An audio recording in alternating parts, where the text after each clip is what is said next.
as we head into Christmas, the Brewers haven't really made any moves for the month of December, but we'll see what's going on with the Milwaukee Brewers. We'll talk some stadium issues, where this funding is going to go to, the Walk of Fame. Craig Counsell is on the ballot. And we'll talk about Gary Sheffield, maybe his last chance to get into the Hall of Fame. J.R. Radcliffe from the Milwaukee Journal Sentinel does a million things for those guys, including covering the Brewers. We'll get to him coming up next here on this edition of Locked On Brewers. You are Locked On Brewers, your daily Milwaukee Brewers podcast, part of the Locked On Podcast Network, your team every day.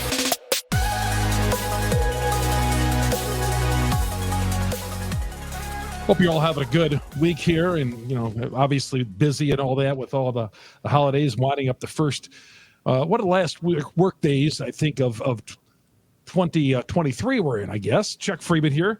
Good to have you along. My first-year host of Locked On Brewers, longtime sportscaster here in the state of Wisconsin, and enjoy being with you. We're on 3 times a week here during the off-season on Locked On Brewers, and we're covering a lot of Brewer subjects. We wish we had, let's face it, some trades and all that wheeling and dealing, but you hear rumors of stuff going on, but nothing seems to happen, at least now. But as we've been saying, when you least expect it, something is going to be dropping with the Milwaukee Brewers. There's no doubt about that. But it is great to have J.R. Radcliffe, longtime reporter for the Milwaukee Journal Sentinel, Wisconsin resident, invested in these teams, covered them, doing a wide range of things. J.R., it is great having you on the podcast for a first time. Yeah, it's great to be here, Chuck. How are things going, man? Oh, they're going all right. The off season here. It's I thought after November with the Counsell stuff and the Woodruff stuff that we'd be having some more news. And I haven't got your take on Counsell. We kind of not talked about him for the last 3 weeks or so. What do you? Yeah. I know you covered that. What'd you think of all that? Well, you mentioned the Walk of Fame ballot that is due, I believe, as we record this. I think it's due on Monday. And he's on it, and it's like it's occurred to me: are they really going to bring him back for a Walk of Fame celebration when he's managing the Chicago Cubs? I mean, in a way, he unquestionably. I think it's impossible to argue he's the best manager in franchise history. Like eventually he belongs in that Walk of Fame, but it's just so awkward right now to this guy who just surprised everybody to go to the rival to have him come back and be part of that. I mean, he's part of even the development of sort of the Walk of Fame counterpart, that Wall of Honor. Like he was the guy who pushed for that. So he is as part of this franchise as anybody, but this is just a really awkward time. I haven't thought about it for a while since a few weeks have gone by at this point, but it's still pretty stunning. I mean, he really, I just like his comments just make me think he really didn't realize what a big deal this was going to be to people, that people were really going to feel some level of hurt by this, as much hurt as you can feel for when a sports figure takes another job. And obviously he put himself in position to get a good payday. He deserves to be regarded as one of the best managers in baseball. That's my opinion. I do feel he is one of the best managers in baseball and should be paid like it. I don't know if there was zero chance that he was coming back to Milwaukee. Like you kind of get the feeling he was ready to move on, whether or not we call that a new challenge or whatever. You get the feeling there was something here that he couldn't capture, that he wanted to try something else somewhere else. But it's still just really shocking that he went to the Chicago Cubs, a team that had a manager that is the fierce rival of this organization. I'm not sure we're going to even really be able to fully appreciate it until we see him in that uniform to start the year. It's funny. Back to what you said about him not really fully understanding why people would be upset. I mean, I guess that baffled me a lot. It really did. I didn't understand that at all. I mean, I can understand him calculating that and being like, well, that's going to hurt. But also, this is important for me. It's important for my family. I can stay local and still be in a major market where they have a better chance of winning theoretically, because they have more money to be, or at least in their mind, they have more money to be willing to pay, top line free agents. And I, will have a lot of respect around the game, and maybe I set the bar for other managers if that's really a thing. I guess it probably is. So, he gets the right to all of that, but like I was surprised because I do think of him as a very cerebral guy who really does have an understanding just of everything. It takes really a clear temperature of how things, of the room. He just seems to understand everything. To not understand that fans would react with such backlash to that does not track with me. Either he's just trying to downplay it, or he shockingly was caught off guard by this, because honestly, how could he not see that coming? I mean, really. I mean, he knows. He's part of the fabric. He says he's part of the fabric of this community, but I mean, really odd. How do you think the response is going to be for him when he brings that lineup out, or even if he does? Maybe he doesn't bring the lineup out when they're here. Maybe he saves himself, or when he makes that first pitching change, he goes out there.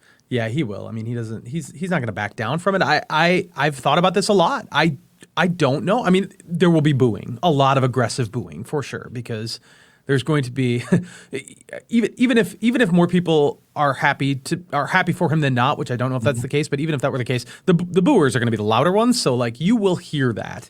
I don't know if that happens.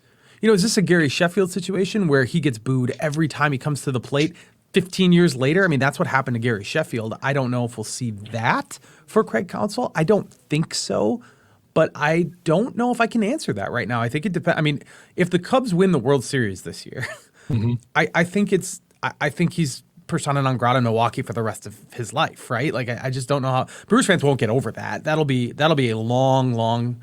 It'll take forever for that wound to heal, I think. But it seems like we have Favre in Green Bay gotten over that. We're going to get over the Rodgers things eventually when he gets he gets his number up there. Well, but Favre, I mean, he didn't win a Super Bowl. He beat the Packers twice. That's true. Yep.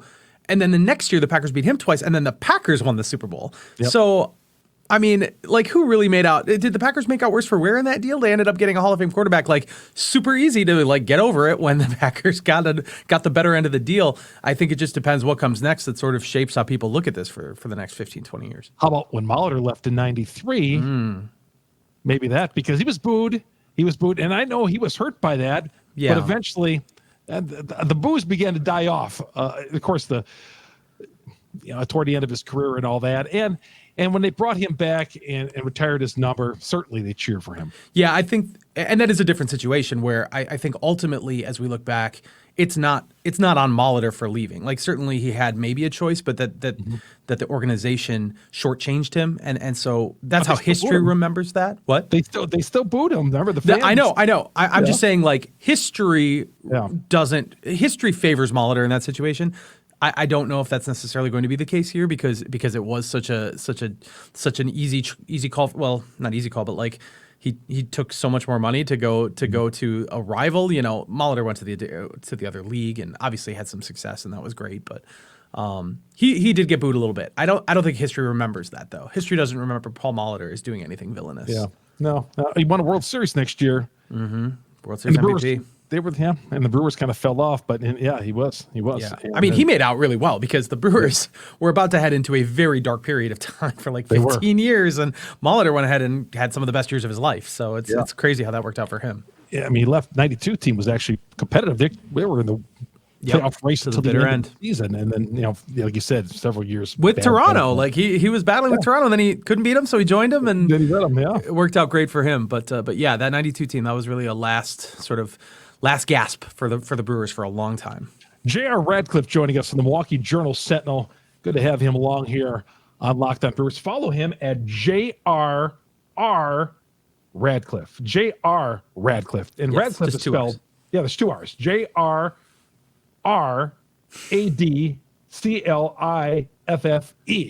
J.R. Radcliffe. There I am. Find him on Twitter. He's always got some great things to say. Hang on, J.R. I want to get back to you just a little bit. Got to do a little business here. The show is brought to you, as always, by FanDuel, America's #1 sportsbook. Good to have them along here on Locked On Brewers, part of the Locked On Podcast Network.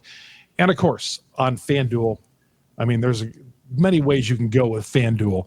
They have a $150 bonus that you can get when you win your first $5 moneyline play. Win a $5 moneyline play, and that's it. Go to FanDuel.com/LockedOn, and you're going to get this deal. They have everything on there. Game props, player props, live lines. Of course, all the games that are going on. And college basketball going on during the day. You got all these bowl games that have just started up, which started today, or started this past weekend. The NFL games, the playoffs, and all that. But FanDuel is America's #1 sports book, official partner on the NFL. You got Saturday NFL, Thursday NFL, all this. But get on all the action. If you ever wanted to get on action like this is where you need to go. FanDuel, $150 in free bets by winning your first $5 moneyline bet. Easy to do. Hook us up. FanDuel. FanDuel.com/lockdown. America's #1 sports book for a reason, because they have all the good stuff. They're trusted and well-known everywhere. Again, official partner of the NFL. Chuck Freeman here on Locked On Brewers. Jared Radcliffe continues to join us after this timeout here on Locked On Brewers. Welcome back to Locked On Brewers. Chuck Freeman, Jared Radcliffe joining us from the Milwaukee Journal Sentinel, talking some Brewers with us as always. You mentioned Sheffield. Hall of Fame ballot, another guy who was booed here for not for leaving, but for other things he did and the issues that he caused. But do you think and he's gone everywhere he went, I feel like he caused some issues, but he was a former draft pick of the Brewers, played here for a few seasons, 5 of them, I think it was. This is his last chance to get in the Hall of Fame. Do you think his reputation is keeping him out? I do. I was really struck by an article written by USA Today's Bob Nightingale that landed on Monday, and he kind of laid out the case for Sheffield. This is his 10th year on the ballot, which means if he doesn't get inducted, he's not going to appear on the writers' ballot anymore. There's always a chance he'll come back with the Veterans Committee and stuff. It doesn't mean it dies here for him. It just gets harder. And I really was struck by that. I think there's a couple things that have always been held against Gary Sheffield, and that's he is a very honest guy. There's a lot of ways to read that. He seems to be a guy who doesn't mind speaking his mind, and that has, like you said, it's caused friction in many different places, not just Milwaukee. Milwaukee, where he spent, his first 4 seasons. He was brought up at 19 years old. He wasn't, probably not a finished product at that point, but started out, looked like he was, on a trajectory to be a very good baseball player, which is what he became. But did not see eye to eye with people in Milwaukee, kind of, I don't know, forced his way out. I would love to kind of revisit his days in Milwaukee, because I know that I've sort of reevaluated them. I always grew up thinking Gary Sheffield was this bad guy who hated Milwaukee, and he didn't like it. But, you start to look back on it, it's like, well, maybe he had a real debate. Like, maybe it was just that, people didn't understand him or weren't able to work with him and figure out some common ground. I don't know. I would love to go back and kind of investigate that. But he felt his teammates didn't have his back. But I remember when he got called up, because Dale Swain was playing shortstop. They were playing a Saturday night game in Detroit, and Sheffield, I should say, Swain went back on a pop-up, and then Darrell Hamilton, the late Darrell Hamilton, was racing in, collision, and Swain broke his leg. Now, Swain, I thought, was off to a great start of his career, but he never was the same ever again. So they brought up Gary Sheffield, and the Brewers in '89 were in the pennant race. They were in the pennant race. And but Sheff came on, and he added a bat to that team and played shortstop, was fine. They moved over to third base, and he didn't want to play third base, and that caused some issues as well. He thought he was a shortstop, and he never played shortstop with any other team. But there was a multitude of things that will happen there with Sheff. Yeah. And I mean, a tremendous hitter over the course of his career, 10-time All-Star, great performance for the Marlins when they won the World Series. He, won, I think he was like 5 Silver Sluggers or something. He's got a career OPS over 900. I mean, he's got a lot of the things that a Hall of Fame hitter has. He was certainly feared in his generation. I'd say one thing that works against him is a sort of an association with the steroids era. He had some dealings with some of the guys that were in the Mitchell Report. He is mentioned in the Mitchell Report, but not really because he necessarily took anything. It's more just because he testified against, I don't remember which player in particular, but like there's probably more smoke of steroids around Gary Sheffield than there deserves to be. Like, it doesn't seem like he necessarily should be lumped in with those guys, even though he's having some success at that stage of his career, right around the time that those guys are too. So you can understand why people might be dubious about that, but purely numbers wise, like he belongs. He belongs in the Hall of Fame, I think. And I don't think he's going to get there, at least this time. I think maybe the Veterans Committee comes back around. You've seen that with guys like Fred McGriff, who I think, not an identical boat by any means, but similar. A guy who maybe just wasn't appreciated through those 10 years of voting, and maybe more and more people came to that after the fact. So I do kind of think he gets there eventually, just not through the writers process, not this year. Yeah, because if you look at it and you see some of the guys who are probably in the Hall of Fame now, and you say, well, I'll take Sheffield over that guy any day. Exactly, yeah. He's so feared. Like, I mean, the bat waggle? I don't know if it was just kind of the aura he had, but like, that guy was a masher. That was a guy you did not want in the batter's box for in a big spot if you were the other team. He was tough. I remember one of the first times I saw him play, he had a foul ball at the old county stadium, and his bat came around. He got way ahead of the pitch, and he crushed it into the upper deck in left field. Is like just a little sight of what you're going to see of Gary Sheffield in years to come. I think he did that waggle because his bat was so quick through the zone.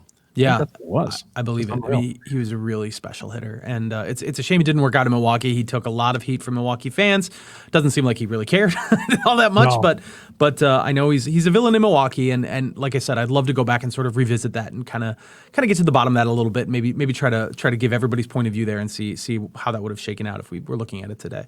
J.R. Radcliffe joining us from the Milwaukee Journal Sentinel. Covers a little bit of everything, Brewers, Bucks, and everything here in the state, and does some deep dive stuff as well, which are really, really good stuff. J.R., what do you think of this offseason so far? Talked about it at the top. It's been kind of quiet here the last several weeks, even since the baseball winter meetings. It has been quiet. It doesn't surprise me. This is how they operate.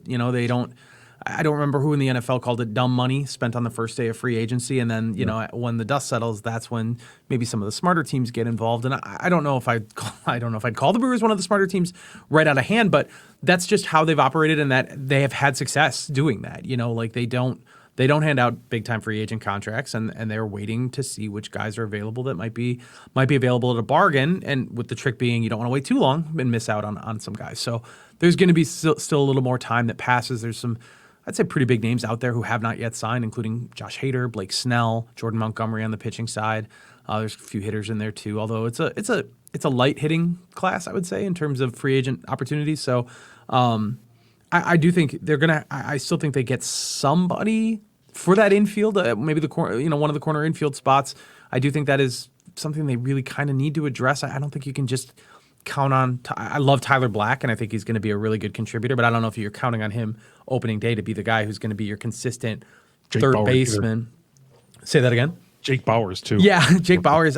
I mean, that's not your starting first baseman. They don't have a clear-cut starting first baseman right now. So either they go get one or they get really creative. So we'll just got to wait a little bit, because that's just how they run things. They typically sign somebody like literally right before spring training, and those guys actually haven't worked out all that well. But they'll get a little bit involved here. Bringing back Wade Miley was an absolute steal based on. I mean, like, look at what Seth Lugo's getting. Like, they got Miley for dirt cheap. Bringing him back. You know what just sucks that this is the game that we have to play. And I mentioned this other podcast before, where we're talking about Wade Miley, but this is what it is. That we can't play for the big boys and all that, and the way the baseball is, it gets frustrating. Yeah, you like to tune up with your first and third bike, making a play for Pete Alonso, but that's never going to happen. I mean, it's a pipe dream of mine, but it's not happening. I agree. And I mean, they did make a trade last year that was pretty blockbuster at the time when they acquired William Contreras, and it worked out. I mean, he was their best hitter. So you can't rule that out, that they're going to go after somebody. Alonso would certainly be somebody I would have on my short list if I didn't, if he wasn't going to be a free agent 1 year later. That's a move you make if you feel like you really just need that one guy, and I don't know if that's really where the Brewers are right now. I would be pretty dang excited if they made that move. As David Stearns dealing with his old team, I think that would be a lot of fun. I think Brewers fans would be really, really fired up. You want to get people excited about Brewers baseball, trade for Pete Alonso, but I'm guessing the price tag is more than they're willing to pay, because they've got this wave of prospects coming up, and they could still be pretty dang special if things come together the way they kind of already have started to. So they have to be careful not to just completely deplete that for 1 year of a masher, I'm afraid.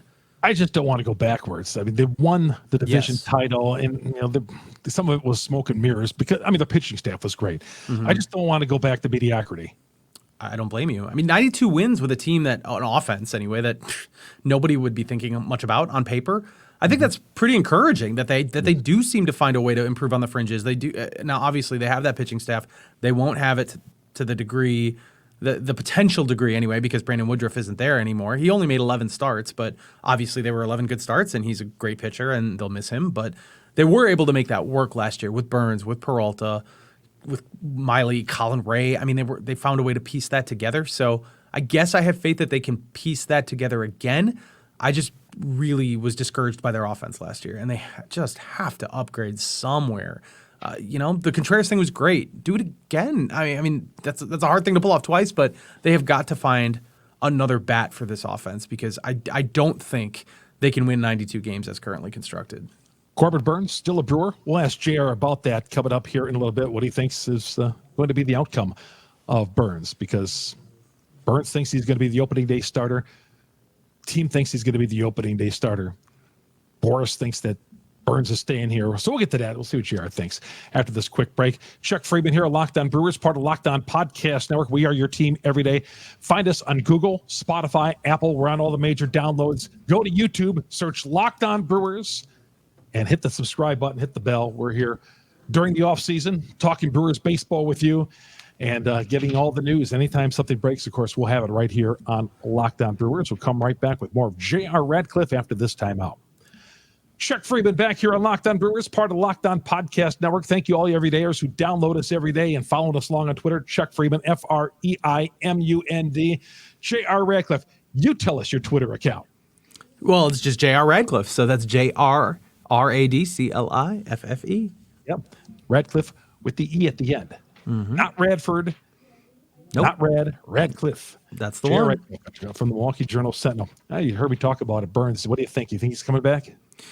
I think I do think so. Now we're still not at the point in the season. We talked about sort of the way they're weighting things out in free agency. It's true with that too. Like once the starting pitchers are off the board, all the big names, then you're going to have teams that are wondering what are we going to do for pitching? We didn't get any of those guys, so now they're maybe going to be a little more eager to deal with a team like the Brewers regarding Corbin Burns. I think there are a lot of teams out there that could still fit the bill that would work where they have the players the Brewers would be interested in, top prospects that they can afford to give for a frontline starting pitcher for 1 year. So I do think there's still plenty of opportunity for him to get traded, but I kind of get the feeling that maybe that's not what they're going to do. That they really, they did win 92 games last year, and if they run it back and, like I said, improve the offense a little bit, they should win 92 games again. Like this is a division for the taking, and so I don't know if they're going to throw that opportunity away, even if it means having to wait a little bit longer on Burns and see what happens around the trade deadline and possibly lose a little bit of that capital coming back the other way. Unless some of these other teams get better and get better than the Brewers, because you're right, the NL Central has been a dumpster fire. But it goes a little bit more than I just don't want to win the division and be out in 27 hours in the postseason. Yeah, that was tough. It was, man. So Burns, would you need like prospects, or do you think they needed some veterans in return on that? What do you think they're hunting down? Best case scenario, of course, you get players who can help you right away. But I mean, if you're not going to get big leaguers that can offset what you have with Corbin Burns as a big leaguer, because if you could, you would just keep those guys. You wouldn't trade them for Corbin Burns. Yeah. So I don't imagine. I imagine it would have to be kind of upper level prospects for the most part. I mean, I don't think maybe you get somebody who can help you at a certain position of need at the big league level, and then higher ceiling guys that are at AAA or AA. I think that's what you're talking about. So they would take a hit. Their pitching staff would take a hit. It would be a lot on Freddie Peralta's shoulders to step up and really lead this rotation. They would have to find solutions for the rotation elsewhere. It's a tough needle to thread, and so that's all part of the calculus. You think Jackson Chourio is going to be part of this team? I mean, 100%. Yeah. I guess there's a question about whether or not he's here opening day. I suppose it's not a slam dunk, but he's going to be here. I think he's going to be here opening day. I think he's going to be your opening day center fielder. You don't pay that guy just to polish a few things and have. I mean, if he's going to be learning at the AAA level, he might as well be learning at the big league level. If you're going to pay him that much money, I mean, they theoretically have the outfielders to cover for him if he starts out slow. But I think they view him as ready right now to contribute as a big leaguer. Yeah. I guess I love the move. I know you always have to take a deep breath when something like this happens, but I love the move on the franchise being proactive on that and locking him up. I know he hasn't played an inning in Major League Baseball, but I still think it's a good direction to go to. Yeah, I think it makes a lot of sense. This is how an organization like the Brewers has to operate. It's risky. No one's going to say it's not. It's just. You look at what he's done at his age, and there just aren't many comps of players who have done that and didn't work out at the big league level. There just aren't many of those guys. 19-year-olds, 20-year-olds at the big league level. If they're at the big league level at age 20, it's because evaluators saw something in them, and quite honestly, most of the time that works out great. That's Bryce Harper, Mike Trout, Ronald Acuna. Yeah. There are a couple names of guys who didn't work out, and there are guys who signed before they made the majors who did not work out, but I just don't. That's not where we're headed with Jackson Chourio. He's going to be good. There's a chance he's not special. There's a chance he's not a superstar. Obviously, that would be a bummer because they're banking on him being a superstar. They're banking on him being great pretty quickly, and then they have him under contract, for the next 10 years essentially. So there's a chance that doesn't happen. Of course there is, but that's what the Brewers have to do. They have to take that risk because the odds are he's still going to be really good. Before I let you go, what do you think that starting outfield is going to look like on opening day? Man, that is a really good question. What a question, because, my thought was, well, once Churio was kind of cemented in, I shouldn't say cemented in, but looking like the starting center fielder, well, you got to move Christian Yelich to first base, right? Have to, yeah. But then Matt Arnold kind of said no to that. So, and I mean, it would be weird right now after Yelich had, I would say, a solid defensive year. As a left fielder, you could do a lot worse. He's not a complete liability out there. He doesn't have a great arm, obviously, and he's not an elite defensive player overall. But as a left fielder, again, you could do so much worse. And he's still one of their best hitters. So I feel like it's still Yelich out there. And then you could, yeah. I mean that there is an open door to that certainly now that I think his contract is not nearly as daunting as maybe it used to be. So right field, I mean, I feel like it's really disrespectful of Tyrone Taylor to not ever say his name when we talk about this stuff. But how can you? Because you've got Weimer, Frelick, and Mitchell all battling for a roster spot, for a starting spot underneath them. Like how does Tyrone Taylor even figure into that mix? Even though he was one of their better hitters by the end of the year last year, he's the guy who homered in the playoffs. My gut says Sal Frelick is your right fielder, and whether that means Mitchell is here or not, or Weimer is here or not, I don't know. I would guess Weimer's still here as the right-handed guy, the right-handed pop, but truly a mystery. And I got to think that they're going to work out some sort of deal that will involve one of those outfielders. I just can't imagine. I just can't imagine them coming into the year with all those guys here. JR, before I let you go, the financing package, keeping the Brewers here at the 20 to 50. What are you most excited about that needs to be repaired or fixed at Field? That's a very funny question. Well, we're getting a new scoreboard, so I guess it's going to be 1,000 feet long too. That'll be the most forward-facing thing that changes the game day experience. I mean, that's what's so difficult about this process, is that a lot of the things are not things that people will see or notice or care about. So that's what's made it a tougher sell. I like the fact that heat is coming. They're going to put heat, so we're actually going to be able to go in there and have some things in the off season. That's true. For like the 5 dates that it gets used in the off season, like maybe I'm wrong. Maybe it gets used all the time. I don't know. We need to use it more, other than bowling tournaments. Yeah, bowling tournaments and monster truck shows and concerts and stuff. I grew up. I was in high school when that building was built. I love it. I love American Family Field. I've always loved it. I defend it. I think it's a great place to watch a game. It's very comfortable, which I really like about it. And maybe not everyone cares. No, it's not in a downtown. There are no vistas. It's not perfectly situated like Minnesota Stadium or anything like that. But I love being there, and I love the building. So I'm happy that it's going to still have Brewers baseball for a long period of time. I think you could certainly make arguments about whether or not taxpayers should be fronting all of it, or who's responsible for what repairs. You could definitely make those arguments. I'm open to them.